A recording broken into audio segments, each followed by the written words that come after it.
And so it's really important to be able to have that. The first thing to note is that, like, after 60 seconds, my arms get toasted. This is really going to test musculature around your T spines. There's really three main variables that I look like. It's probably going to be one of these three things or a mixture of all three of them. What's up, Jake? We could just answer Nasser's questions that he just dropped in here. So, first one, what makes the pronation drill really effective for lower leg dysfunction like plantar fasciitis, Achilles tendonitis, and shin pain? And why is supination and pronation important for running, jumping, and changing direction? Yo, I like this guy, man. He has some good questions. All right, so pronation. Anytime you're running or cutting or jumping, really anytime you're pushing off of your foot, you're going to be pronating.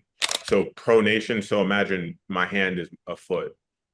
Pronation is just moving towards the inside, moving towards the inside of the foot, and then going towards that ball, that big ball of the foot. That has to happen whenever you're pushing off. And so that's why it's really important to be able to have the ability to pronate through the foot. Because what we see a lot of the time is that people will actually pronate, they'll fake pronate through their ankle and try and get that range of motion through there, as opposed to having the real mobility through their foot.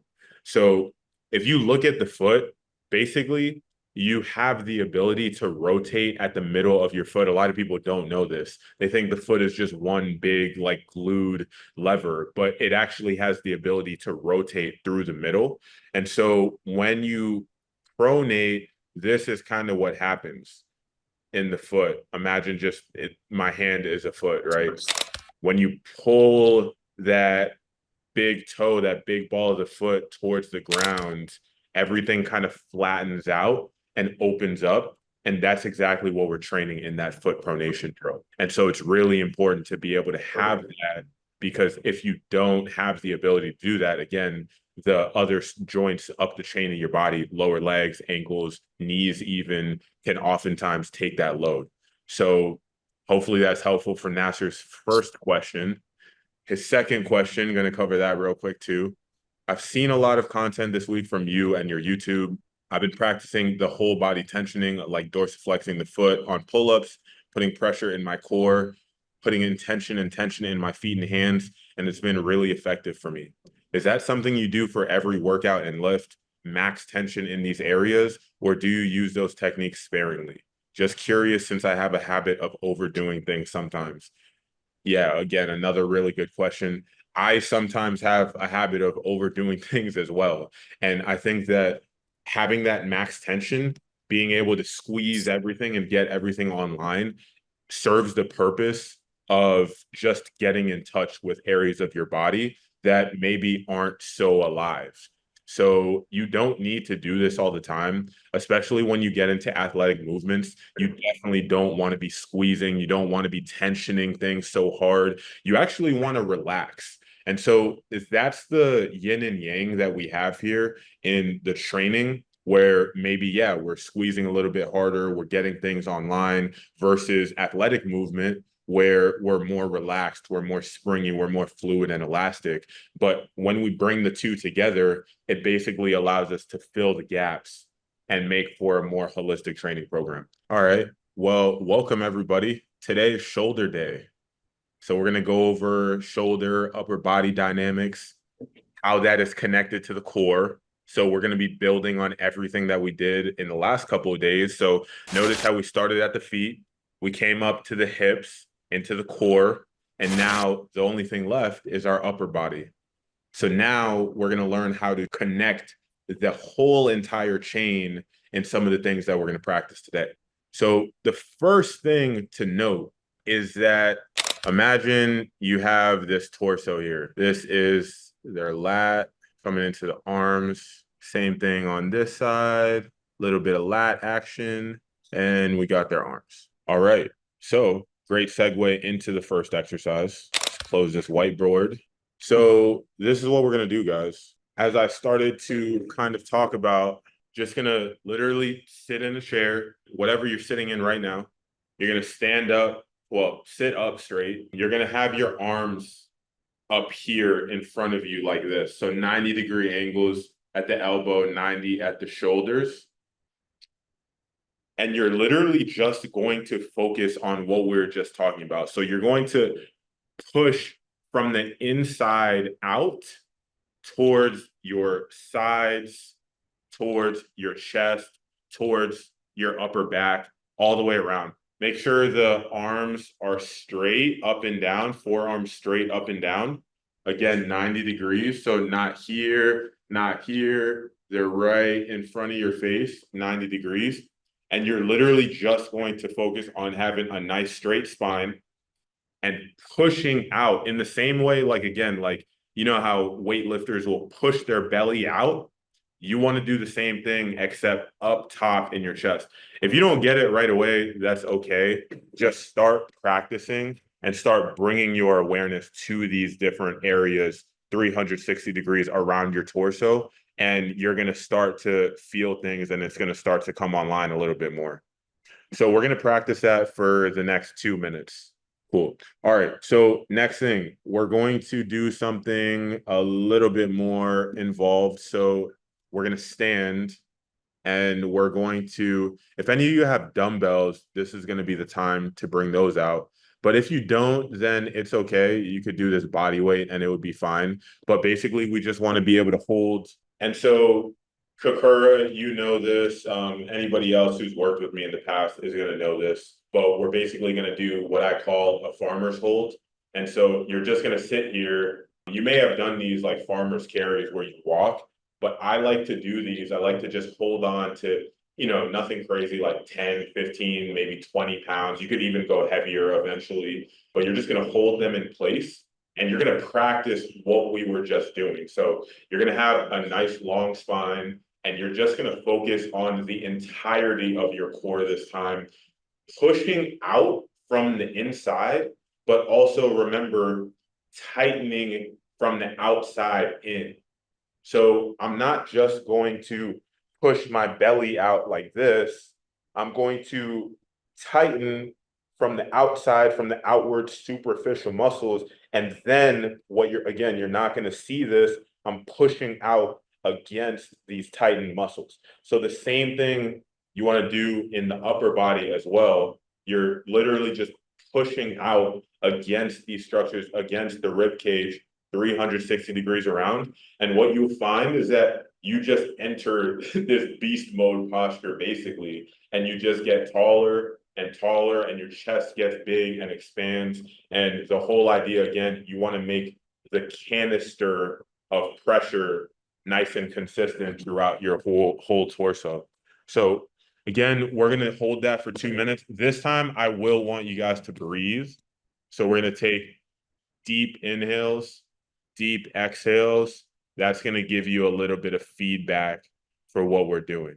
So whoever has the capacity to train right now, to exercise right now, get into position, and we'll start up. Okay, cool. Next one, guys, we're going to do the same thing. Again, if you don't have weight, just do a body weight. You'll still be able to create some pressure. Like even me, like when I'm just doing that exercise, just sitting here and creating pressure, like after 60 seconds, my arms get toasted because I'm just like creating that tension and pressure through my system.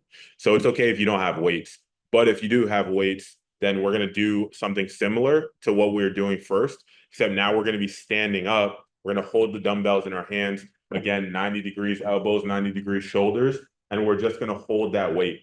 And what you're going to find is that this is really going to test the musculature around your T-spine, so like the middle of your spine, right under your scaps, because the weight is going to want to pull you down into flexion. So you're going to really want to stay nice and tall. Just feel your spine, kind of similar to what we did. I think it was yesterday, where we felt every single vertebrae of your spine. Just bring awareness to that, and you'll naturally pick yourself up and get aligned in the way that's going to be most optimal. So think about that, your spine, and then also, again, same pressure concepts that we've been working on in the last 2 exercises. We'll do this one for 90 seconds, actually. This one's going to be a little bit more arm intensive if you're using weight. Cool. So, all right, we're going to do another one. Lucas asked a great question because we're going to now transition into something that's going to challenge the upper and lower body. If you guys don't have dumbbells, I highly recommend for this one, you grab like a jug of water or like, I don't know, a backpack with books or something that has a little bit of weight to it. I was doing this earlier with 15 pounds. So maybe you guys could use like up to that, up to 15, but like 10, maybe some of you like 7, 5 would be good. But what we're going to do is get into a lunge and we'll just float the heel on this one just because. So we're in a lunge and all we're going to do is hold that object out in front of us like we're serving something to somebody in this weird lunge position. You probably would never do this, but just pretend we're serving somebody something in this lunge hold. And we're just going to hold just like this. And you don't want the arms too close to you. You actually want to be able to feel that tension all through the arms by creating a longer lever. It's going to make it a lot harder. You're going to want to come inwards. And some of you also will feel like your shoulders want to kind of crowd inwards like this. Think about what we were doing just now, where we opened up the shoulders through our torso and have a nice big chest so that your arms aren't like sticking to your body and your shoulders aren't collapsing inwards. So nice and open, and then we're going to have the weight just like this, arms nice and long. And we're going to hold that also for 90 seconds. When it comes to pain, tightness, discomfort, whatever in the body, there's really 3 main variables that I look like. What are your movement mechanics like? What's the volume of training that you did? And what's the intensity of training that you did? And if you have something that blows up, like whether it's an old injury that flares up or it's something new that just feels really tender, feels really tight, it's probably going to be one of these 3 things or a mixture of all 3 of them. And so really training and rehab is just so simple. All you need to do is understand where your end goal is, understand and get a clear picture for where you are now through those 3 variables, basically what your capacity is in terms of volume. And basically, let's say like if you could run a mile without any kind of pain, that's your capacity. But once you run 1.2 miles and then you start to have pain, then you went past your capacity. So that's what I mean in terms of volume. In terms of intensity, in that example, it would be how fast you're running, right? So if you can run 9 miles per hour for that 1 mile and you're fine, great. But then once you try and do it at like 10 miles or 11 miles per hour and you get pain, then you know you've passed your intensity threshold. So what you need to do is, number one, start obviously working on fixing your mechanics, which is going to be some of the stuff that we've done here, getting your body more connected from head to toe, learning how to engage these certain areas, work on building the pressure through your torso, etc. And then 2, you need to slowly scale that up. Appreciate you guys for coming either way. I loved these sessions. Honestly, this was some of the most fun I've had doing stuff virtually in a really, really long time. So really appreciate you guys for all the good questions you've asked and how engaged you were, how much you guys probably were burning up through some of those exercises, but you still stayed consistent and stayed disciplined through them. So appreciate you guys for coming. If you have any more questions, please feel free to reach out. We're here to support you. I mean, like, I really want to pour into you guys and do as much as we can in this 3-day challenge, whether you decide to work with us after this or not. So please use me as a resource for these next few days if you have any questions or anything that you want answered. And yeah, we'll go from there.